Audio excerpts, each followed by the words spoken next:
Assalamualaikum warahmatullahi wabarakatuh. Alhamdulillah, alhamdulillahilladzi hamdan katsiran thayyiban mubarakan fih mubarakan alaihi kama yuhibbu rabbuna wa yarda. Asyhadu an la ilaha illallah wahdahu la syarika lah wa asyhadu anna Muhammadan abduhu wa rasuluhu la nabiyya ba'dah. Allahumma salli wa sallim ala sayyidina wa habibina wa maulana Muhammad wa ala alihi wa sahbihi ajma'in, amma ba'd. Para jamaah, Bapak Ibu sekalian rahimakumullah, pada bagian yang kedua ini sebagian sudah kita bahas pada pertemuan sebelumnya tentang beberapa contoh ayat mutasyabih atau ayat-ayat mutasyabihat,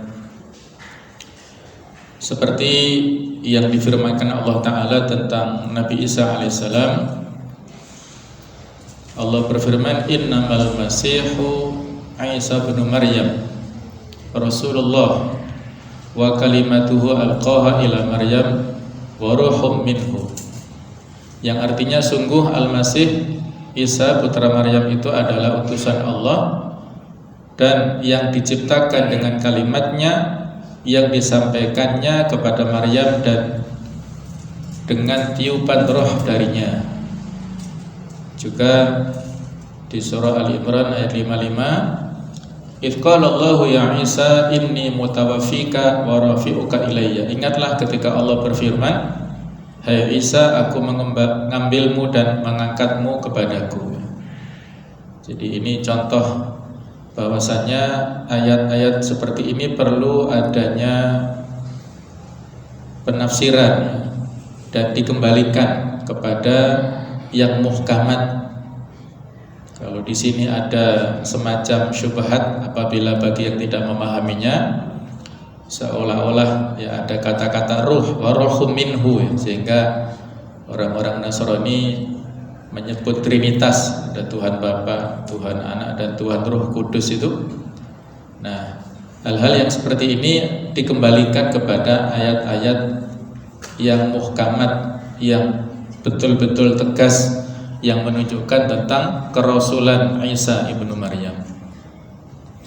Juga yang kita singgung adalah seperti firman Allah tentang zatnya, Ar-Rahmanu 'alal arsy istawa, yaitu Allah yang Maha Pengasih yang bersemayam di atas arsy. Jadi ada kata-kata istawa di sini. Bagaimana Allah bersemayam dan sebagainya, ini mengandung perdebatan yang panjang ya. Juga yadullah fauqa aydihim, tangan Allah di atas tangan-tangan mereka. Surat Al-Fatah ayat 10.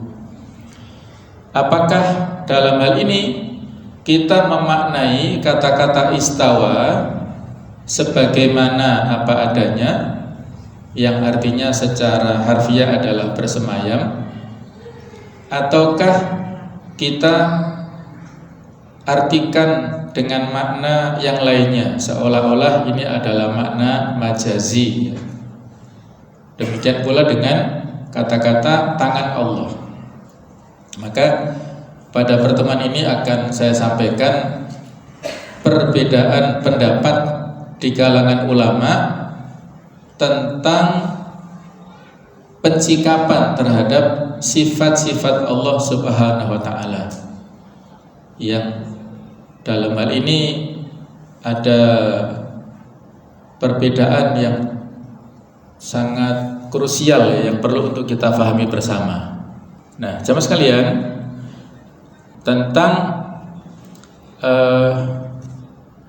pendapat di kalangan ulama ya, pendapat-pendapat yang terjadi di kalangan ulama. Jadi ada 4 ya. Jadi ada 4 pendapat di kalangan ulama terkait dengan sifat-sifat Allah Subhanahu wa Ta'ala itu. Pendapat yang pertama, ini maksudnya adalah bahwa pendapat ini menyamakan, mereka mentafsirkan bahwasanya sifat-sifat Allah itu sebagaimana zahirnya, seperti zahirnya. Allah punya tangan, Allah tersenyum misalnya, Allah tertawa, Allah punya wajah dan sebagainya, itu dimaknai secara harfiah. Nah, inilah yang disebut dengan kaum al-mujassimah tadi ya.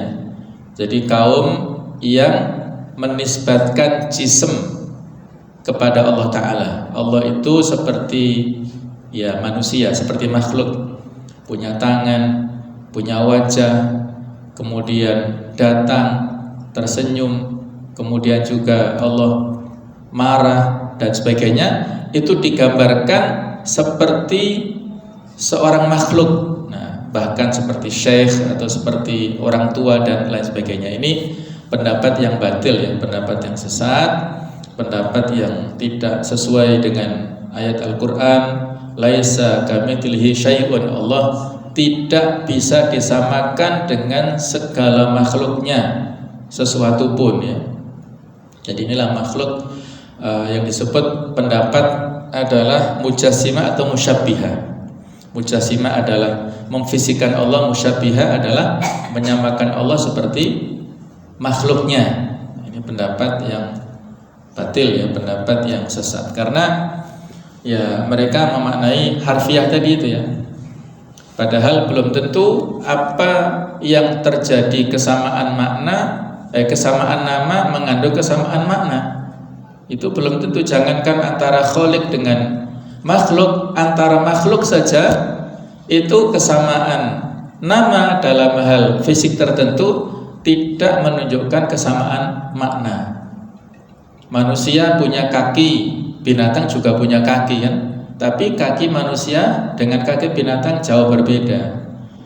Kursi punya kaki, meja juga punya kaki, tapi berbeda kaki meja dan kaki kursi ini. Nah, seperti itulah ya, bahwa makna atau pendapat yang pertama ini tidak bisa diterima baik secara adat istiadat ataupun secara dalil nakli tadi ya.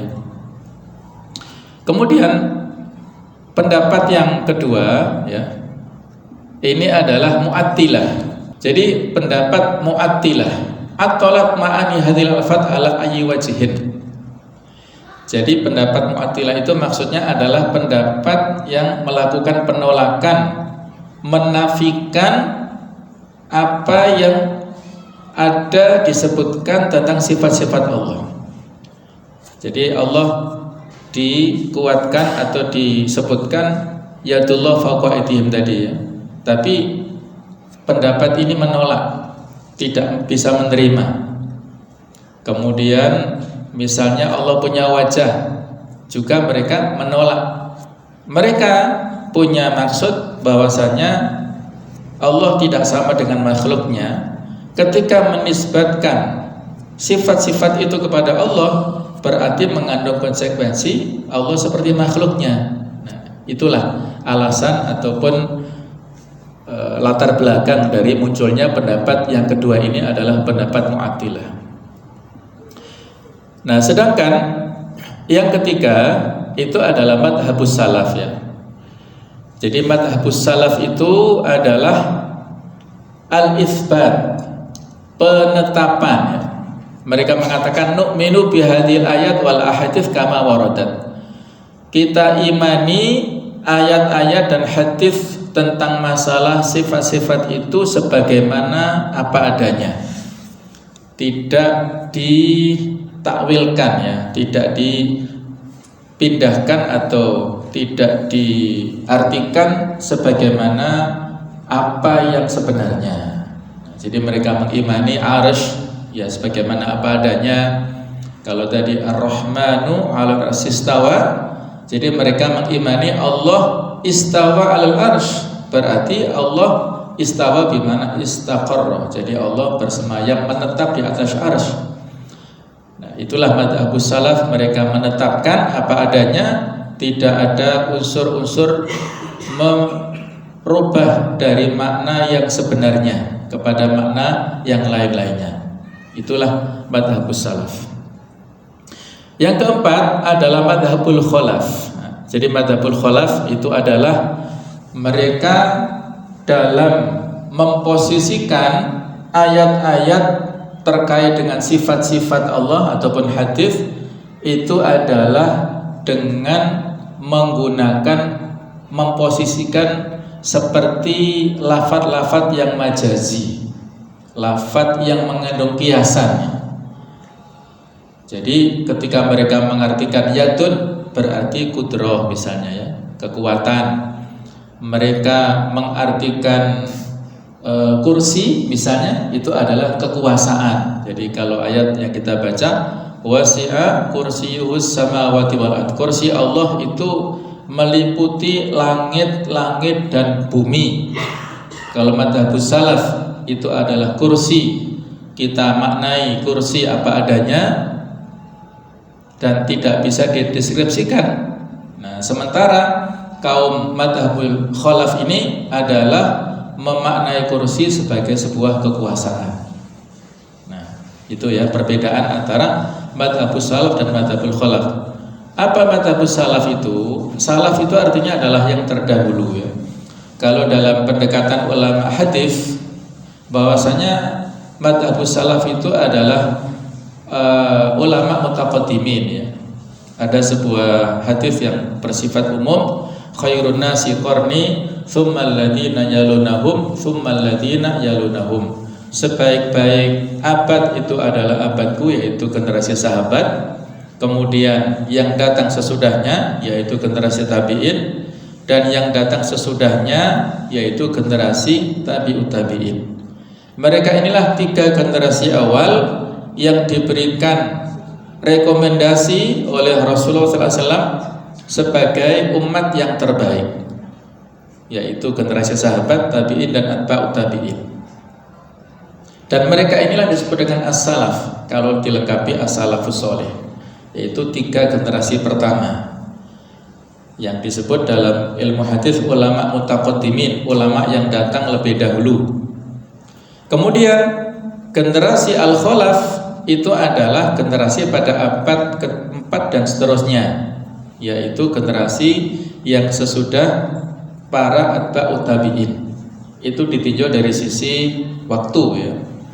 Kemudian kalau ditinjau dari sisi pemberian gelar, label, maka salaf itu mengandung makna yang lurus, sedangkan khalaf itu mengandung makna yang bengkok. Ini dari sisi pendekatan yang lainnya ya, dari sisi makna pendekatan yang lainnya.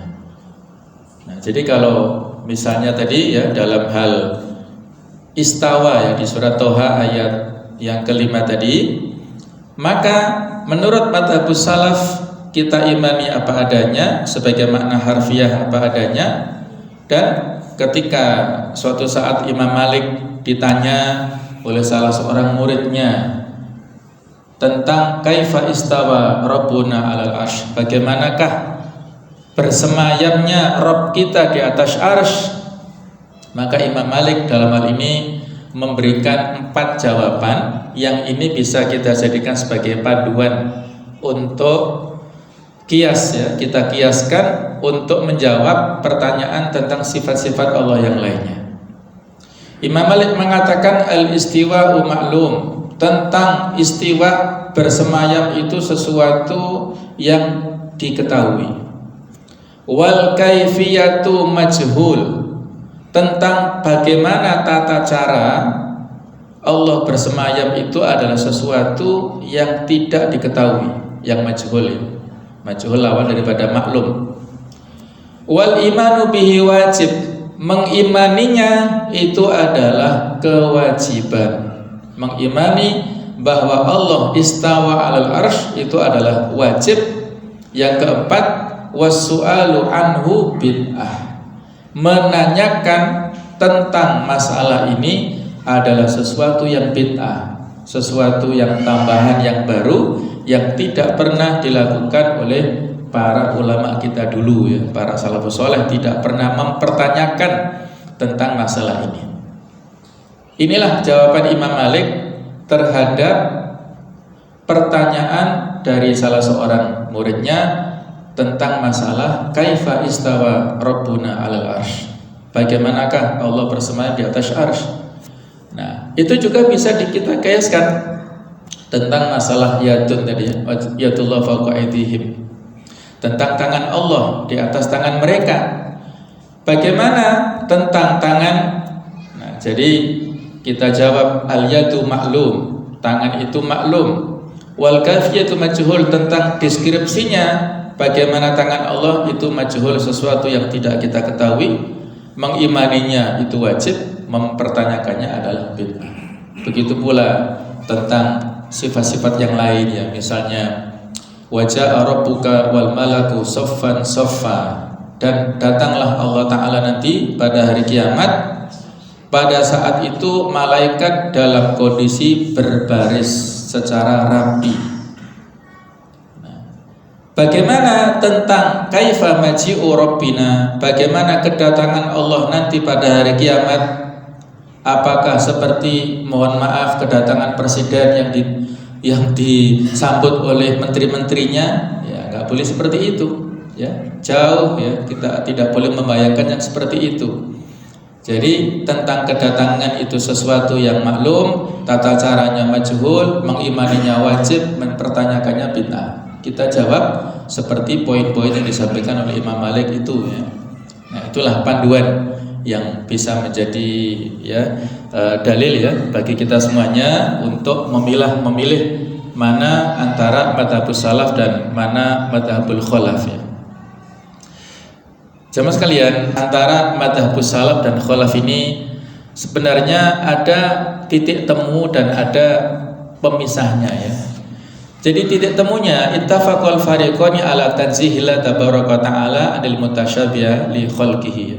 Mereka berdua, madhabus salaf dan khalaf ini sepakat bahwasanya Allah itu bersih dari persamaan dengan makhluknya. Ini sepakat ya. Allah itu harus kita sucikan. Tanzih itu adalah kita sucikan dari segala macam kesamaan. Laisa kamitslihi syai', itu sudah disepakati antara makhluk dengan Allah Ta'ala, tidak ada kesamaan, itu sudah sepakat. Tidak ada yang bisa, tidak ada titik kesamaan sama sekali. Allah jauh ya daripada makhluknya, sangat jauh. Nah, ini sudah ada kesepakatan. Cuman bagaimana dalam hal untuk mengekspresikan tanzihnya, inilah yang ada sisi perbedaannya ya. Jadi untuk tarjih ya, jadi tarjihnya ini adalah bahwa antara madhabus salaf dan madhabul khalaf ini kita memilih madhabus salaf ya. Karena madhabus salaf ini as-sahhu wa aslamu, lebih sahih dan lebih aslam, lebih selamat, lebih ada unsur kehati-hatian. Jadi adalah penetapan dan at-tafwid, al-itsbatu wa tafwid. Kita tetapkan adanya sifat-sifat tersebut adalah milik Allah Subhanahu wa taala, tidak boleh kita tolak, dan kita serahkan maknanya kepada Allah Subhanahu wa taala. Allahu a'lam bi muradi, Allah yang lebih tahu dengan maksud yang terkandung di balik sifat-sifat ini. Tidak kita deskripsikan ataupun kita terjemahkan menjadi yang bermacam-macam. Baiklah jemaah sekalian ya, tentang berikutnya supaya kita lebih bisa memahami ya, tentang tauhid asma dan sifat. Ini maknanya adalah mengakui secara teguh segala nama dan sifat Allah yang terdapat dalam Al-Quran dan As-Sunnah. Jadi kita imani secara teguh di sini adalah mengitsbatkan ya, dengan betul-betul keyakinan Allah memiliki nama-nama yang indah, sifat-sifat yang tinggi yang ada baik itu dalam Al-Quran maupun dalam As-Sunnah. Tidak kita tambahkan dan tidak kita kurangi, kita imani apa adanya. Itulah maksud daripada tauhid asma wa sifat. Yang sebenarnya jemaah sekalian ya, tauhid asma wa sifat ini adalah penjabaran dari tauhid rububiyah. Aslinya seperti itu ya. Tauhid asma sifat ini penjabaran dari tauhid rububiyah karena kaitannya dengan rububiyatullah, tentang sifat-sifat yang ada pada diri Allah Subhanahu wa taala. Sifat ar-raziq, sifat al-khaliq, sifat al-mani, al-muhyi, al-mumit, ya. Macam-macam sifat itu adalah menunjukkan tentang eksistensi rububiyatullah Subhanahu wa taala. Tetapi karena pada zaman itu banyak penyimpangan yang terjadi, ya, kaum-kaum sempalan, sekte-sekte. Jadi inilah yang disebut ilmu kalam ini, ya, ilmu yang kaitannya dengan masalah akidah yang banyak sekali perbincangan, sehingga dibuat secara khusus bab tentang tauhid asma wa sifat ini. Jadi madhabus salaf, kita ulangi tadi, adalah menetapkan apa yang ditetapkan Allah dan Rasulnya tentang zat Allah, tanpa, jadi kita hindari empat poin di sini, ya, tanpa adanya taktil atau penolakan.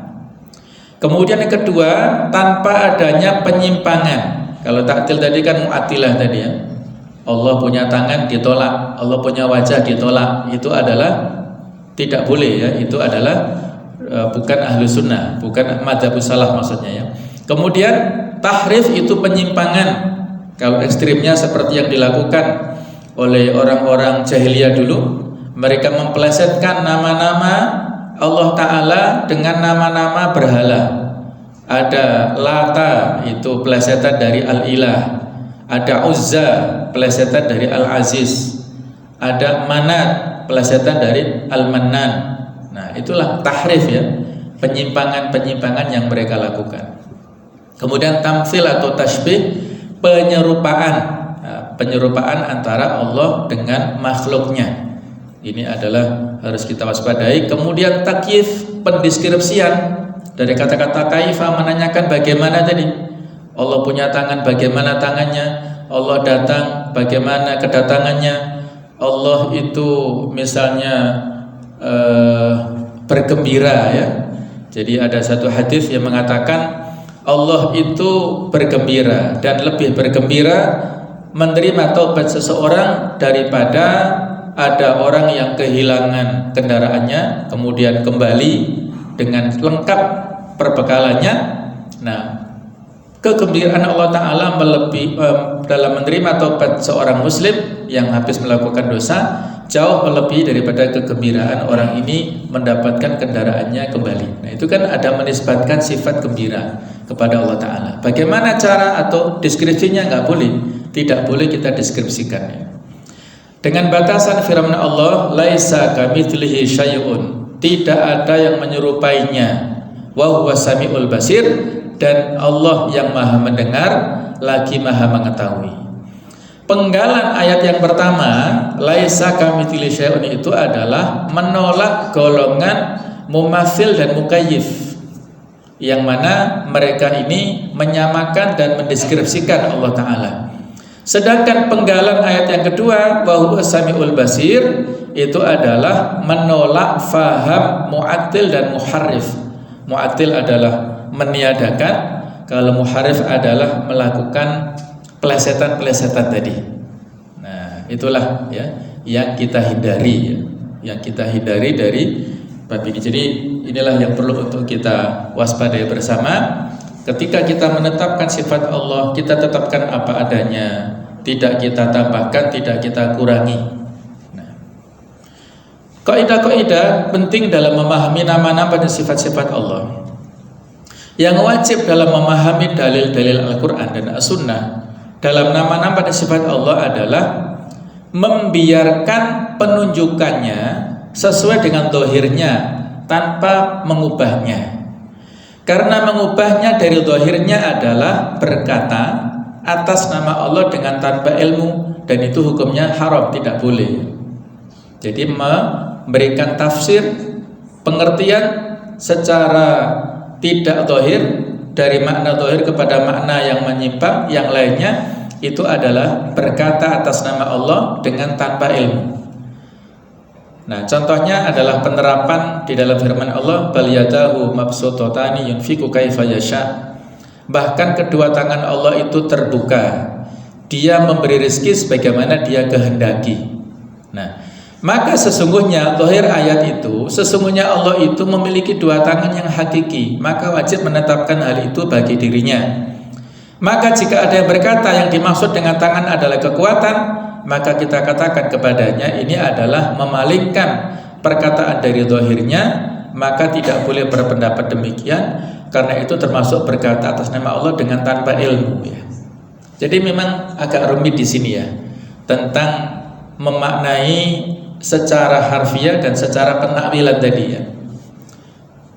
Diskusinya panjang ya. Kenapa?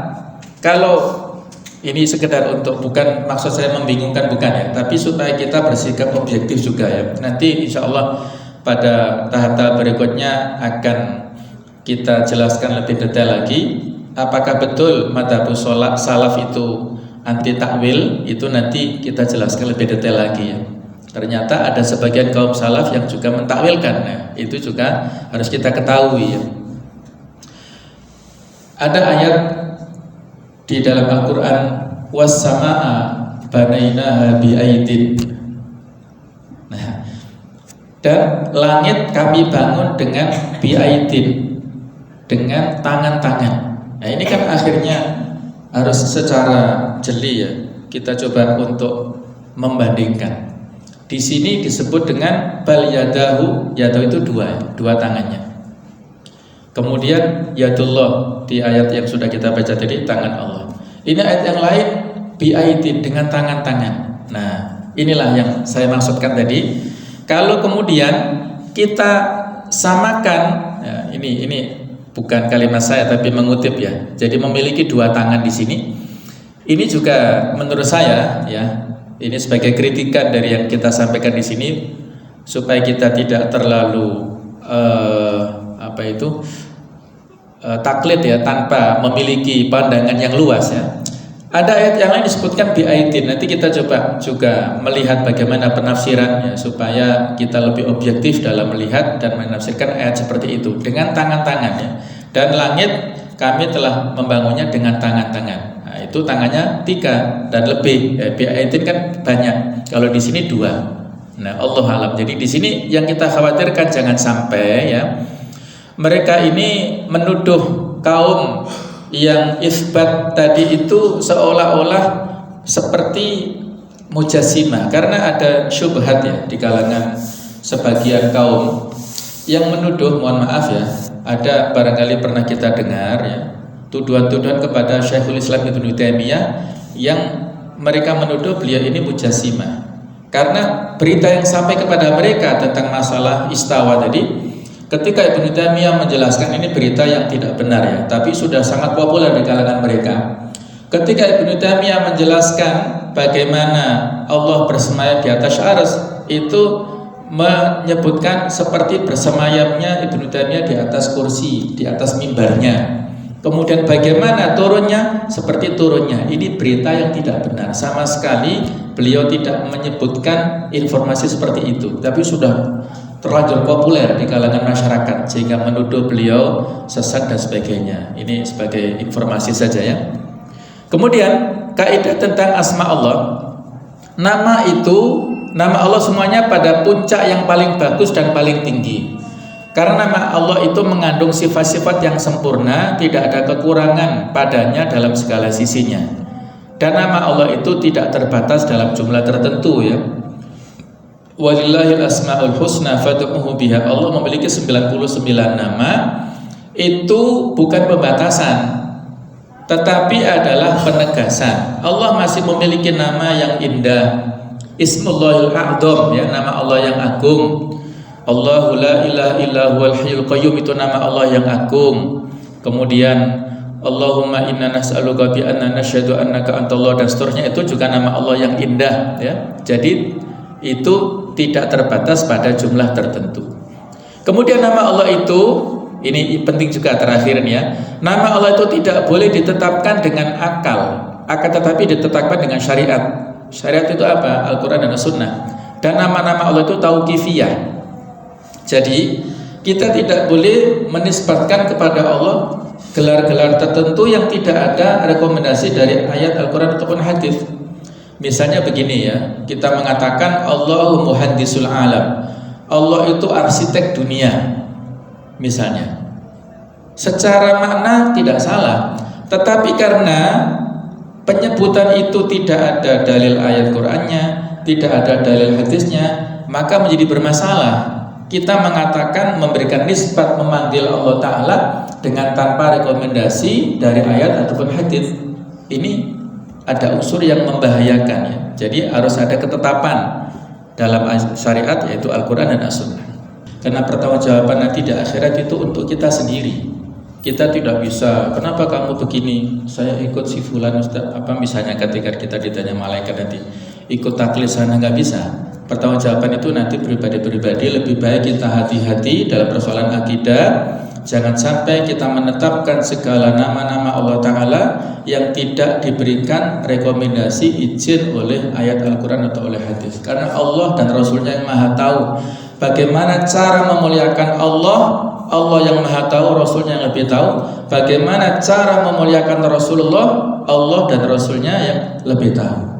Jadi kita tidak dalam hal ini, mohon maaf ya, tidak sok tahu lah gitu ya, tentang memberikan ihtiram sesuatu yang itu tidak pada tempatnya. Sesuatu panggilan yang itu mulia untuk makhluk manusia belum tentu menjadi kemuliaan bagi sang Khalik. Nah itu intinya ya.